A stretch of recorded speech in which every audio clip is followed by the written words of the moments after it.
जय हिंद दोस्तों। कैसे हैं आप लोग? आशा करता हूँ आप लोग स्वस्थ होंगे, मस्त होंगे, ज़बरदस्त होंगे दोस्तों। आइए, जो हमारा क्लास चलता है दोस्तों, आज एसएससी जीडी, एसएससी एमटीएस 2024-2025 परीक्षा के लिए जो जीके जीएस की प्रैक्टिस सेट नंबर 24 है, जो परीक्षा की दृष्टि से बहुत ही महत्वपूर्ण है दोस्तों।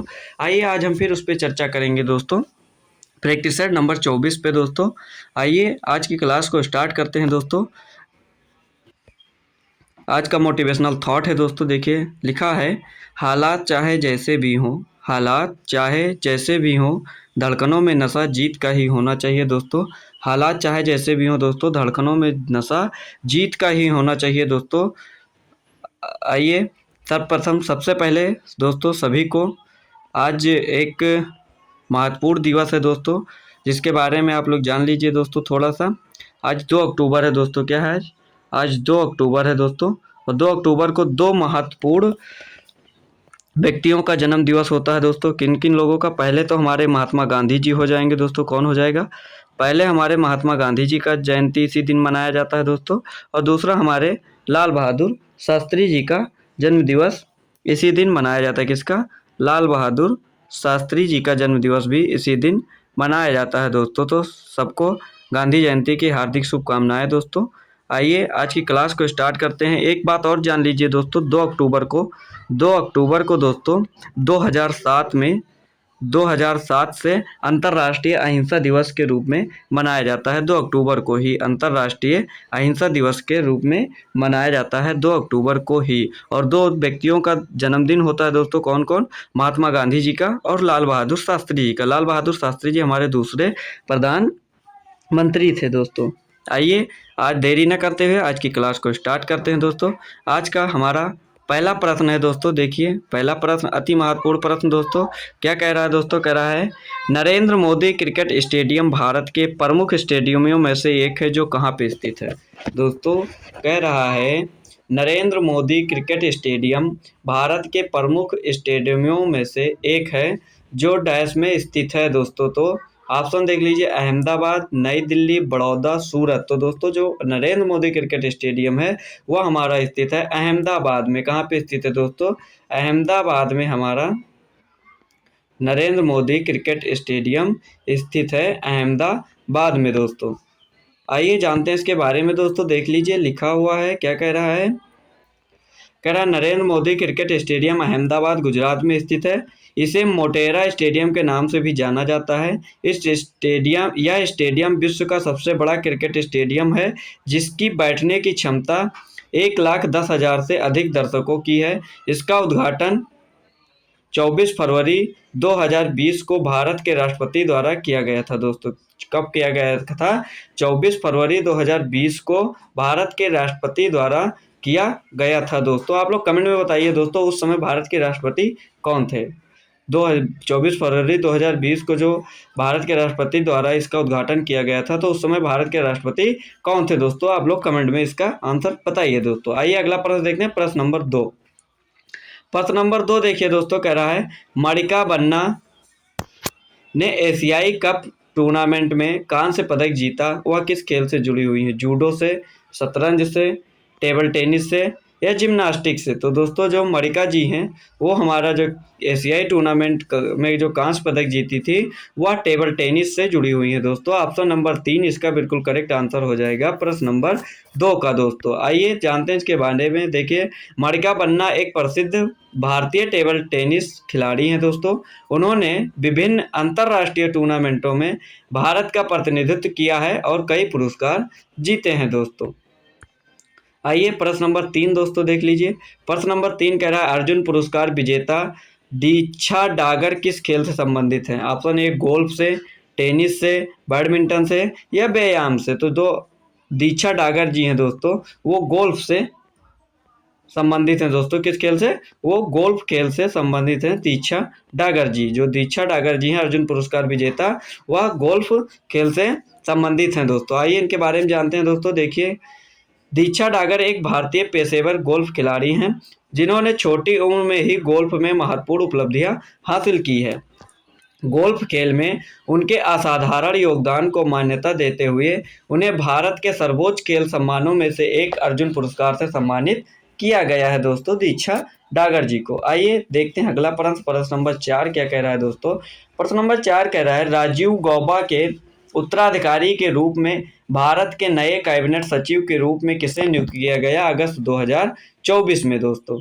तो इसका आंसर देखिए दोस्तों, राजीव गौबा के उत्तराधिकार के रूप में भारत के नए कैबिनेट सचिव के रूप में किसे नियुक्त किया गया है, तो डॉक्टर टीबी सोमनाथन को, अजय भूषण पांडे, सुभाष चंद्र गर्ग या राकेश शर्मा को। दोस्तों जो राजीव गौबा के उत्तराधिकारी के रूप में जो भारत के नए कैबिनेट के सचिव के रूप में नियुक्त किया गया वो हमारे हैं डॉक्टर टीबी सोमनाथन जी। ऑप्शन नंबर 1 बिल्कुल करेक्ट आंसर हो जाएगा प्रश्न नंबर 4 का दोस्तों। आइए प्रश्न नंबर 5 देखिए दोस्तों, अति महत्वपूर्ण प्रश्न दोस्तों। और देखिए लिखा है ऊष्मा का एसआई इकाई है, ऊष्मा की एसआई इकाई क्या है दोस्तों, तो किलो कैलोरी है, अग्र है, जूल है या कैलोरी है दोस्तों। तो ऊष्मा का जो एसआई इकाई है दोस्तों वो है हमारा जूल। ऑप्शन नंबर 3 इसका बिल्कुल करेक्ट आंसर हो जाएगा, कौन है, जूल है दोस्तों ऊष्मा का एसआई इकाई दोस्तों। आइए देखते हैं इसके बारे में दोस्तों। देखिए ऊष्मा वह ऊर्जा है जिसे तापमान में अंतर के परिणाम स्वरूप एक निकाय से दूसरे निकाय में स्थानांतरित किया जाता है। ऊष्मा का एसआई इकाई क्या है, जूल है। 1 जूल 1 मीटर की दूरी पर 1 न्यूटन के बल द्वारा किए गए कार्य या ऊर्जा के वेग के बराबर होता है दोस्तों। ये थे इसके फैक्ट दोस्तों, तो आप लोग याद कर लीजिए दोस्तों। आइए अगला प्रश्न देखते हैं, प्रश्न नंबर 6। प्रश्न नंबर 6 देखिए दोस्तों क्या है, करंट का सब प्रश्न है दोस्तों। देखिए लिखा है सितंबर 2024 में प्रधानमंत्री नरेंद्र मोदी की यात्रा के दौरान भारत ने सेमीकंडक्टर पारिस्थितिकी तंत्र में सहयोग के लिए किस देश के साथ एक समझौता ज्ञापन MOU का अनावरण किया दोस्तों। ऑप्शन है सिंगापुर, दक्षिण कोरिया, जापान, संयुक्त राज्य अमेरिका। तो दोस्तों जो 2024 सितंबर में नरेंद्र मोदी की यात्रा के दौरान सेमीकंडक्टर पारिस्थितिकी तंत्र के सहयोग के लिए किस देश के साथ समझौता किया है, तो वो हमारा हो जाएगा सिंगापुर। ऑप्शन नंबर 1 बिल्कुल करेक्ट आंसर हो जाएगा सिंगापुर। प्रश्न नंबर 6 का ऑप्शन नंबर 1 बिल्कुल करेक्ट आंसर हो जाएगा। प्रश्न नंबर 7 देखिए दोस्तों क्या कह रहा है हमारा। प्रश्न नंबर 7 कह रहा है पुरुषों के लिए हैंडबॉल में गेंद का वजन कितना होता है। पुरुषों के लिए जो हैंडबॉल में होता है वो गेंद का वजन कितना होता है, 425 से 475 ग्राम, 332 से 375 ग्राम, 525 से 575 ग्राम, 225 से 275 ग्राम। तो दोस्तों जो पुरुषों के लिए हैंडबॉल का गेंद का वजन होता है वो होता है 425 से 475 ग्राम। ऑप्शन नंबर 1 बिल्कुल करेक्ट आंसर प्रश्न नंबर 7 का दोस्तों। आइए अगला प्रश्न देखते हैं, प्रश्न नंबर 8। प्रश्न नंबर 8 देखिए कह रहा है एथलेटिक्स में 2 पैरा ओलंपिक पदक जीतने वाली पहली भारतीय महिला कौन थी दोस्तों। एथलेटिक्स में पैरा ओलंपिक पदक जीतने वाली भारतीय महिला कौन थी। अवनी लेखरा थी, प्रीति पाल थी, मोना अग्रवाल थी या रुबीना फ्रांसिस थी। तो दोस्तों जो 2 पैरा ओलंपिक पदक जीतने वाली जो थी 2 वो भारतीय महिला थी हमारी प्रीति पाल। ऑप्शन नंबर 2 बिल्कुल करेक्ट आंसर हो जाएगा। प्रीति पाल ने पैरा ओलंपिक पदक 2 बार जीता है दोस्तों। ये भारत की प्रथम महिला थी प्रीति पाल जी। ऑप्शन नंबर 2 बिल्कुल करेक्ट आंसर हो जाएगा प्रश्न नंबर 8 का। आइए प्रश्न नंबर 9 देखते हैं दोस्तों। प्रश्न नंबर 9 देखिए दोस्तों कह रहा है 1828 में भारत के गवर्नर जनरल के रूप में नामित होने वाले पहले वायसराय कौन थे दोस्तों। देखिए अति महत्वपूर्ण प्रश्न दोस्तों। देखिए 1828 में भारत के गवर्नर जनरल के रूप में नामित होने वाले पहले वायसराय कौन थे दोस्तों। लॉर्ड कॉर्नवालिस थे, लॉर्ड डलहौजी थे, लॉर्ड विलियम बेटिंग थे या लॉर्ड वेलेस्ली थे। वेलेस्ली दोस्तों हो गया, वेलेस्ली लिख गया दोस्तों। तो दोस्तों यहाँ पे जो सही उत्तर होगा इसका वो हो जाएगा Lord William Bentinck. Option number 3 बिल्कुल करेक्ट आंसर हो जाएगा Lord William Bentinck. Option number 3 इसका बिल्कुल करेक्ट आंसर हो जाएगा दोस्तों। जितने लोग चैनल से जुड़ चुके हैं दोस्तों वो लोग वीडियो को लाइक कर दें और चैनल को अगर नए हैं तो चैनल को सब्सक्राइब भी कर लें दोस्तों, और वीडियो को अपने दोस्तों में शेयर भी कर दें क्योंकि जिससे उनको भी इस वीडियो का लाभ प्राप्त हो सके। GK GS प्रैक्टिस सेट दोस्तों जो हमारा 24 है आज, सभी लोग वीडियो को लाइक करें और शेयर करें, ज़रूर करें दोस्तों। आइए अगला प्रश्न देखते हैं, प्रश्न नंबर 10। प्रश्न नंबर 10 हमारा कह रहा है हरित क्रांति वर्ष 1965 में शुरू हुई डैश पंचवर्षीय योजना 1961-1966 के बीच थी। हरित क्रांति जो 1965 में शुरू की गई थी वो किस पंचवर्षीय योजना के बीच थी दोस्तों? 5वें पंचवर्षीय योजना, पहले या तीसरे? तो जो 1961 से 1966 के बीच पंचवर्षीय योजना थी वो थी हमारी तीसरी। ऑप्शन नंबर 4 इसका बिल्कुल करेक्ट आंसर हो जाएगा प्रश्न नंबर 10 का दोस्तों। आइए प्रश्न नंबर 11 दोस्तों देख लीजिए। 11 कह रहा है भारत में अंग्रेजों के समय में प्रथम जनगणना हुई थी। भारत में अंग्रेजों के समय में प्रथम जनगणना हुई थी किसके कार्यकाल में दोस्तों? ऑप्शन है लॉर्ड बेलेजली के कार्यकाल में, लॉर्ड लिटन के कार्यकाल में, लॉर्ड मेयो के कार्यकाल में या लॉर्ड रिपन के कार्यकाल में। तो दोस्तों इसका सही उत्तर हो जाएगा ऑप्शन नंबर 3, लॉर्ड मेयो के कार्यकाल में हुई थी भारत की पहली जनगणना दोस्तों। आइए इसके बारे में देखते हैं दोस्तों। देखिए क्या कह रहा है, जनगणना देश की आबादी के आकार, वितरण और सामाजिक आर्थिक जनसांख्यिकी और अन्य विशेषताओं के बारे में जानकारी प्रदान करती है। वह जनगणना सबसे पहले 1872 में ब्रिटिश वायसराय लॉर्ड मेयो के तहत शुरू की गई थी। कब? 1872 ईस्वी में शुरू हुई थी दोस्तों। आइए अगला प्रश्न देखते हैं। प्रश्न नंबर 12 क्या कह रहा है दोस्तों? प्रश्न नंबर 12 हमारा कह रहा है अंतर्राष्ट्रीय महिला दिवस कब मनाया जाता है दोस्तों? अंतर्राष्ट्रीय महिला दिवस कब मनाया जाता है? 8 मार्च को, 9 जनवरी को, 7 अप्रैल को, 27 मई को। तो दोस्तों जो अंतर्राष्ट्रीय महिला दिवस मनाया जाता है वो मनाया जाता है 8 मार्च को। कब मनाया जाता है दोस्तों? 8 मार्च को अंतर्राष्ट्रीय महिला दिवस मनाया जाता है हमारा दोस्तों। आइए अगला प्रश्न देखते हैं। प्रश्न नंबर 13। प्रश्न नंबर 13 कह रहा है भारतीय संविधान का कौन सा अनुच्छेद धर्म, मूल, वंश और जाति के आधार पर भेदभाव पर रोक लगाता है?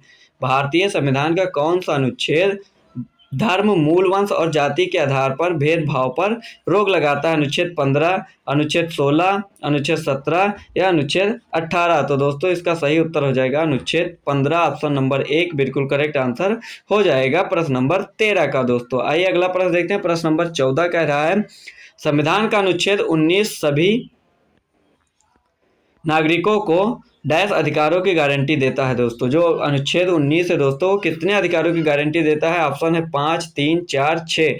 तो कितने अधिकारों की गारंटी देता है अनुच्छेद 19? तो 6 अधिकारों की गारंटी देता है अनुच्छेद 19 दोस्तों। ऑप्शन नंबर 4 इसका बिल्कुल करेक्ट आंसर हो जाएगा प्रश्न नंबर 14 का दोस्तों। प्रश्न नंबर 15 देखिए दोस्तों, कह रहा है इलेक्ट्राडी नृत्य मुख्य रूप से निम्नलिखित में से किस राज्य में किया जाता है? इलेक्ट्राडी नृत्य मुख्य रूप से निम्नलिखित में से किस राज्य में किया जाता है? छत्तीसगढ़ में, केरल में, ओडिशा में या मणिपुर में दोस्तों। तो जो इलेक्ट्राडी नृत्य है वो दोस्तों किया जाता है केरल में। ऑप्शन नंबर 2 इसका बिल्कुल करेक्ट आंसर हो जाएगा दोस्तों। कहाँ पर इलेक्ट्राडी नृत्य किया जाता है दोस्तों? मुख्य रूप से तो केरल में किया जाता है दोस्तों। आइए इसके बारे में जान लेते हैं दोस्तों। देखिए इलेक्ट्राडी जनजातीय नृत्य है जो भारत के केरल राज्य में स्थित पलक्कड़ जैसे जिलों में सामान्य है। यह एक संपूर्ण सामुदायिक नृत्य है जो महिलाओं, पुरुषों और बच्चों द्वारा किया जाता है।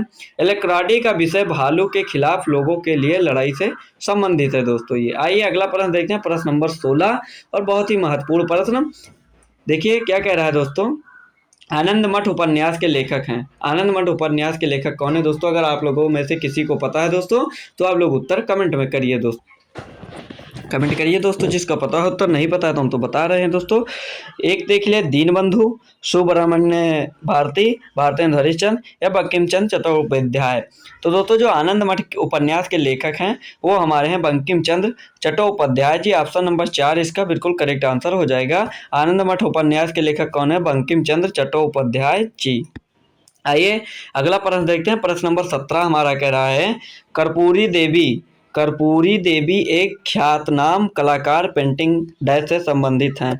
वो कर्पूरी देवी जी एक ख्यातनाम कलाकार पेंटिंग से संबंधित हैं। वो पेंटिंग कौन सी है? मधुबनी, वली, कलमकारी, तंजौर। तो दोस्तों इसका सही उत्तर हो जाएगा मधुबनी। ऑप्शन नंबर 1 बिल्कुल करेक्ट आंसर हो जाएगा प्रश्न नंबर 17 का मधुबनी दोस्तों। आइए अगला देख लीजिए इसके बारे में दोस्तों। कर्पूरी देवी एक भारतीय लोक कलाकार थीं जिन्होंने मधुबनी कला परंपरा में चित्रकला की और सुन्नी परंपरा में कपड़ा कला का निर्माण किया दोस्तों। ये थी कर्पूरी देवी जी। आइए अगला प्रश्न देखते हैं। प्रश्न नंबर 18। प्रश्न नंबर 18 दोस्तों देखिए क्या कह रहा है हमारा, कह रहा है भारतीय संविधान का कौन सा अनुच्छेद राष्ट्रपति को जानकारी देने के संबंध में प्रधानमंत्री के कर्तव्य से संबंधित है? अनुच्छेद 52, अनुच्छेद 61, अनुच्छेद 75, अनुच्छेद 78। तो दोस्तों इसका सही उत्तर हो जाएगा अनुच्छेद 78, ऑप्शन नंबर 4 बिल्कुल करेक्ट आंसर हो जाएगा प्रश्न नंबर 18 का दोस्तों। प्रश्न नंबर 19 दोस्तों कह रहा है संविधान के अंतर्गत संपत्ति का अधिकार है।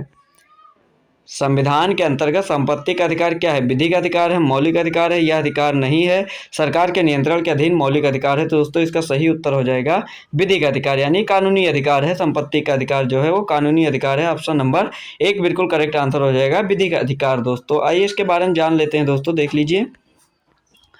संपत्ति का अधिकार मूल रूप से भारतीय संविधान के तहत एक मौलिक अधिकार था। मूल रूप से ये मौलिक अधिकार ही था, लेकिन 1978 में 44वें संविधान संशोधन अधिनियम के तहत इसे मौलिक अधिकार से हटा दिया गया और इसे विधिक अधिकार बना दिया गया। मूल रूप से अगर पूछेगा दोस्तों तो मौलिक अधिकार था और उसके बाद में 44वें संविधान संशोधन के तहत इसको हटा दिया गया और इसे विधिक अधिकार बना दिया गया दोस्तों। आइए अगला प्रश्न देखते हैं। प्रश्न नंबर 20 कह रहा है आधुनिक आवर्त सारणी के किस वर्ग में हैलोजन को स्थापित किया गया है? दोस्तों बहुत ही महत्वपूर्ण प्रश्न और दोस्तों इंटर और हाई स्कूल का प्रश्न दोस्तों। देखिए पूछा गया है आधुनिक आवर्त सारणी के किस वर्ग में हैलोजन को स्थापित किया गया है? दोस्तों जो लोग फिजिक्स पढ़े होंगे दोस्तों उनको पता होगा दोस्तों।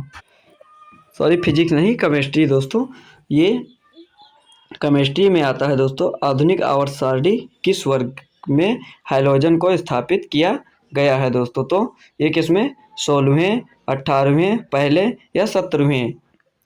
तो दोस्तों इसका सही उत्तर हमारा हो जाएगा प्रश्न नंबर 23 का सही उत्तर हो जाएगा ऑप्शन नंबर 4। ऑप्शन नंबर 4 जो है 17वें वर्ग में सम्मिलित है हमारा हैलोजन दोस्तों। ऑप्शन नंबर 4 बिल्कुल करेक्ट आंसर हो जाएगा दोस्तों प्रश्न नंबर 20 का दोस्तों। आइए देखते हैं अगला प्रश्न। प्रश्न नंबर 21 क्या कह रहा है 1857 के विद्रोह में किस मुगल शासक का योगदान था? 1857 के विद्रोह में किस मुगल शासक का योगदान था? शाह आलम द्वितीय का था, बहादुर शाह प्रथम का था, आलमगीर द्वितीय का था या बहादुर शाह द्वितीय का था दोस्तों? तो प्रश्न नंबर 21 का सही उत्तर हो जाएगा ऑप्शन नंबर 4 बिल्कुल करेक्ट आंसर हो जाएगा बहादुर शाह द्वितीय का 1857 के विद्रोह में योगदान था दोस्तों। आइए ध्यान लेते हैं इनके बारे में दोस्तों। देखिए बहादुर शाह द्वितीय मुगल शासक थे जिन्होंने 1857 के विद्रोह में योगदान दिया था, जिसे भारतीय स्वतंत्रता का पहला युद्ध भी कहा जाता है। वह अंतिम मुगल सम्राट था और विद्रोह दबाने के बाद अंग्रेजों ने उसे रंगून में निर्वासित कर दिया था दोस्तों। किसको? बहादुर शाह द्वितीय को दोस्तों। आइए अगला प्रश्न देखते हैं। प्रश्न नंबर 22 हमारा कह रहा है मुगल शासक औरंगजेब की मृत्यु किस वर्ष हुई थी दोस्तों? मुगल शासक औरंगजेब की मृत्यु किस वर्ष हुई थी? 1703 में, 1705 में, 1707 में, 1701 ईस्वी में। तो दोस्तों जो मुगल शासक औरंगजेब था दोस्तों उसको मृत्यु जो हुई थी वो 1707 ईस्वी में हुई थी दोस्तों। ऑप्शन नंबर 3 इसका बिल्कुल करेक्ट आंसर हो जाएगा दोस्तों। आइए अगला प्रश्न देखते हैं। प्रश्न नंबर 23 कह रहा है हुमायूं का मकबरा कहाँ स्थित है दोस्तों? प्रश्न नंबर 23 हमारा कह रहा है हुमायूं का मकबरा कहाँ स्थित है? आगरा में, लाहौर में, दिल्ली में या अजमेर में? तो दोस्तों जो हुमायूं का मकबरा है वह स्थित है दिल्ली में। ऑप्शन नंबर 3 इसका बिल्कुल करेक्ट आंसर हो जाएगा। कहाँ स्थित है दोस्तों हुमायूं का मकबरा? तो दिल्ली में स्थित है हुमायूं का मकबरा दोस्तों। आइए अगला प्रश्न देखते हैं। प्रश्न नंबर 24। प्रश्न नंबर 24 देखिए दोस्तों कह रहा है मुगल पद या रैंक प्रणाली को क्या कहा जाता था? मुगल पद या रैंक प्रणाली को क्या कहा जाता था? जागीरदारी प्रथा, मनसबदारी प्रथा, असरजी प्रथा या जब्त प्रथा? तो दोस्तों जो मुगल काल में पद या रैंक प्रणाली को कहा जाता था मनसबदारी प्रथा। ऑप्शन नंबर 2 इसका बिल्कुल करेक्ट आंसर हो जाएगा प्रश्न नंबर 24 का। आइए इस मनसब के बारे में जानते हैं दोस्तों। देखिए मनसब शब्द का अर्थ एक स्थान या स्थिति है और इसलिए इसका अर्थ मुगलों के अधीन मनसब प्रणाली में एक पद है। बाबर के समय में मनसबदार शब्द का प्रयोग नहीं होता था। इसके अतिरिक्त एक और शब्द वजदार कार्यरत था दोस्तों। बाबर के समय में मनसबदारी शब्द का प्रयोग नहीं होता था दोस्तों, ये आप लोग ध्यान रखिएगा दोस्तों। आइए अगला प्रश्न देखते हैं। प्रश्न नंबर 25 हमारा कह रहा है पहला मुगल सम्राट कौन था दोस्तों? पहला मुगल सम्राट कौन था दोस्तों? ऑप्शन है बाबर था, हुमायूं था, अकबर था या जहांगीर था दोस्तों। आप लोग बताइए कमेंट में दोस्तों पहला मुगल सम्राट कौन था दोस्तों। आइए नहीं पता है दोस्तों तो हम बताते हैं दोस्तों। पहला मुगल सम्राट बाबर था दोस्तों। ऑप्शन नंबर 1 बिल्कुल करेक्ट आंसर हो जाएगा। जितने लोगों ने आंसर बाबर दिया दोस्तों बहुत अच्छी बात है दोस्तों। आइए अब जानते हैं विश्व में विश्व से रिलेटेड दोस्तों कुछ प्रश्न, महत्वपूर्ण प्रश्न हैं, उसको जान लेते हैं दोस्तों एक नज़र में। दोस्तों देखिए, पहला कह रहा है विश्व का सबसे शुष्क स्थान क्या है दोस्तों। तो विश्व का सबसे शुष्क स्थान जो है वो है अटाकामा मरुस्थल, चिली। ये आप लोग स्क्रीनशॉट ले लें या तो नोट कर लें दोस्तों। फिर लिखा है विश्व का सबसे ऊंचा जलप्रपात कौन है, तो एंजिल जलप्रपात है। विश्व का सबसे बड़ा जलप्रपात कौन सा है, तो ग्वायारा जलप्रपात है। विश्व का सबसे चौड़ा जलप्रपात तो खोन जलप्रपात है दोस्तों।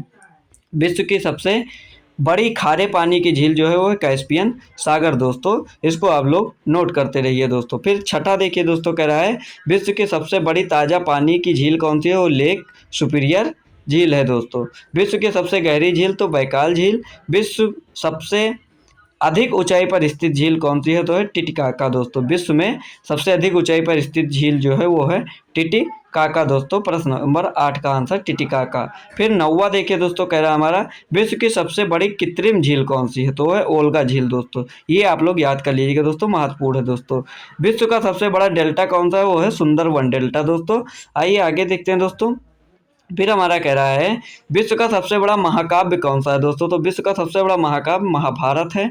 विश्व का सबसे बड़ा अजायब घर कौन सा है दोस्तों, तो American museum of natural history दोस्तों। विश्व का सबसे बड़ा चिड़ियाघर क्रूजर नेशनल पार्क दक्षिण अफ्रीका में है दोस्तों। विश्व का सबसे बड़ा पक्षी ऑस्ट्रिच यानी शुतुरमुर्ग दोस्तों। विश्व का सबसे बड़ा छोटा पक्षी हमिंग बर्ड है दोस्तों। ये एक नज़र में कुछ 15 क्वेश्चन थे दोस्तों जो अति महत्वपूर्ण है परीक्षा की दृष्टि से। आप लोग इसका स्क्रीनशॉट लीजिए या तो अपनी नोट्स में नोट कर लीजिए दोस्तों, और अपने आप में याद कर लीजिए दोस्तों, परीक्षा में देखने को मिल सकता है दोस्तों। तो दोस्तों ये आज की हमारी प्रैक्टिस सेट नंबर 24 दोस्तों यहीं पे समाप्त होती है दोस्तों। आज के लिए इतना ही दोस्तों। अब आपको हम कल मिलते हैं दोस्तों प्रैक्टिस सेट नंबर 25 में दोस्तों। अगर वीडियो पसंद आई हो तो दोस्तों वीडियो को लाइक करें, शेयर करें और कमेंट करें दोस्तों। जो मैंने प्रश्न पूछा था दोस्तों उसका आंसर आप लोग कमेंट जरूर करिएगा दोस्तों। आज के लिए इतना ही दोस्तों। जय हिंद, जय भारत।